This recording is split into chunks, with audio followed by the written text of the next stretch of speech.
यार ये पीछे करो। महबूबा जी के उस बयान का जिक्र किया है जो उन्होंने 3 अगस्त 2019 को दिया था कि अब जम्मू कश्मीर में कोई भारत का तिरंगा उठाने वाला हाथ नहीं होगा। मैं आज भी कहता हूं कि जम्मू कश्मीर के हर नागरिक के मन में देश के प्रति प्रेम है,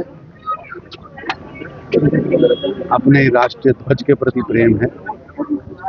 आप देश को तोड़ने वाली, देश के राष्ट्रीय ध्वज के खिलाफ बयान देने वाले काम मत करें। तरुण जी, अभी इस समय जो है आप कह रहे हैं कि वंदे मातरम ये जो कार्यक्रम है देशभक्ति की भावना से उत्प्रोत है, लेकिन कुछ ऐसा तबका है कश्मीर में जो कह रहे हैं कि गैर इस्लामिक है और हमारी भावना ऐसा है कि राष्ट्रभक्ति का गीत है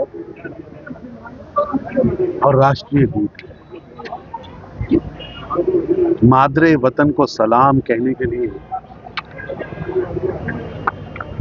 हर भारतीय का दिल करता है। ये केवल संकीर्ण मानसिकता वाले लोग राष्ट्रीय गीत का विरोध कर रहे हैं। मैं इनसे कहना चाहूंगा, दुनिया में कोई ऐसा देश है कि वहां के नागरिक राष्ट्रीय गीत पर टिप्पणी करें? उनकी ये टिप्पणी असंवैधानिक। हमारे धर्म पर लगाया जा रहा है। पहले एम्बलम को इशू हुआ था जिस तरह से अशोक चिन्ह को लेकर श्राइन में आवाज उठाई गई थी। अब इस तरह ऐसा है कि मैं उनसे कहूंगा, छोटी बातें छोड़ें और पवित्र राष्ट्रगीत को मिलकर गाएं। सर, अब बड़गाम और नगरोटा के इलेक्शंस हैं, किस तरह से आप उसको लेते हैं? क्या ये जीत का कितना आश्वासन आपको भरोसा है? ऐसा है कि एनसी दोनों जगह से हारेगी और भारतीय जनता पार्टी दोनों सीटें जीतेगी। ये जो क्लेम आप कर रहे हैं, किस बेस क्या है इसका बेस क्या है आपको क्लेम? नंद किशोर जी आप ही के पार्टी से ताल्लुक रखते हैं, उनके समर्थक काफी ज्यादा गुस्से में आते हैं कि जाने। ऐसा है कि नंद किशोर जी हमारी पार्टी के जिलाध्यक्ष हैं और बहुत पुराना कार्यकर्ता परिवार है और वो पूरी मेहनत से काम कर रहे हैं। खुद जुगल जी ने कमांड समेटी है।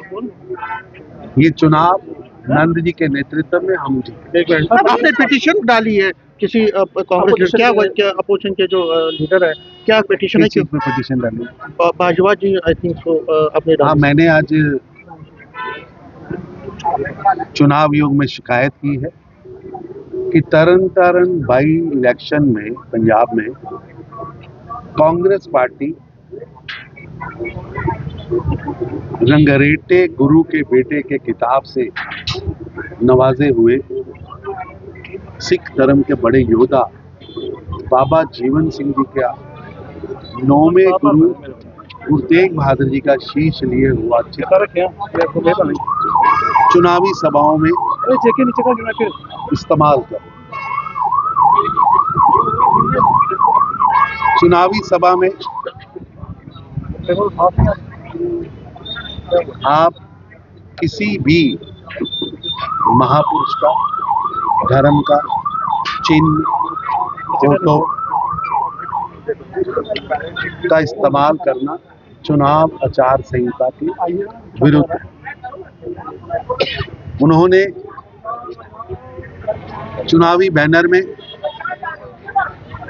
पूज्य 9वें गुरु गुरु तेग बहादुर जी का शीश पकड़े हुए बाबा जीवन सिंह जी की जो फोटो लगाई है और उसके नाम पर वो वोट मांग रहे हैं, ये चुनावी प्रक्रिया चुनाव आयोग की नियमों के विरुद्ध है।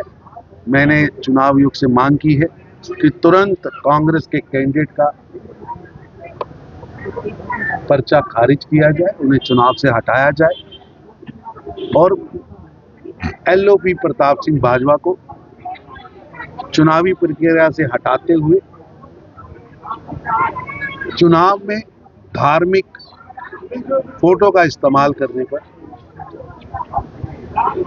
कठोर कार्रवाई। मुख्यमंत्री उमर अब्दुल्ला ये कह रहे हैं कि आप हिस्सा नहीं है, यानी कि भाजपा हिस्सा नहीं है। इस समय सरकार की बड़ी सजा ये है कि स्टेट ग्रुप को समय पर नहीं मिला है। सुप्रीम कोर्ट ने डिलिमिटेशन इलेक्शन और स्टेट ग्रुप की बात की थी, इसमें से 2 चीजें तो हुई है। मेरा उनसे निवेदन है, आज 385 दिन हो गए उन्हें सरकार बना, जिन मुद्दों पर और जिन विषयों पर उन्होंने मैनिफेस्टो जारी किया था उसमें से एक भी शब्द वो पूरा नहीं किया।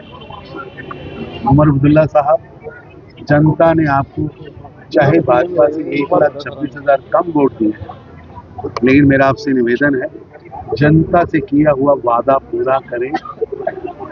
जनहित के काम करने पर उन्होंने किन्हें रोक रखा है? एक भी फाइल बताएं जो कहीं रुकी है। असल में कोई ऐसी फाइल ही नहीं जो जनहित की हो, मैनिफेस्टो को पूरा करने वाली हो, जिसे उमर अब्दुल्ला सरकार ने शुरू किया। ऐसा है कि बिजनेस रूल्स फ्रेम होते हैं और उस पर काम होता है, लेकिन आपको कौन रोक रहा है कि आपने मैनिफेस्टो में बिजली फ्री का वादा किया, फलाना वादा किया? कोई नहीं रोक रहा, उनके पास समय नहीं।